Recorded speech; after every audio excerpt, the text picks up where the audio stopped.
அன்பின் வலிமை. பவேரியான்னு ஒரு நாட்டை கெல்ப்னு ஒரு ராஜா ஆட்சி செஞ்சார். ரொம்ப சிறந்த மன்னர், நல்லாட்சி கொடுத்தாரு.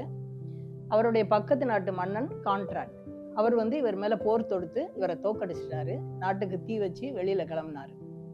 அப்போ அந்த நாட்டு மக்களை போர் விதிப்படி பெண்கள் தங்களால தூக்க முடிஞ்ச அளவு பொருட்களை தூக்கிட்டு நாட்டை விட்டு வெளியேறுங்கன்னு சொன்னார். அனைத்து பெண்களுமே தங்கம், வெள்ளி, உயர்ந்த பொருட்கள், பணம் இப்படி எதையுமே எடுக்கல. அவங்களுடைய குழந்தைகளையும் கணவன்மார்களையும் தூக்க முடியாம தூக்கிட்டு போனாங்க.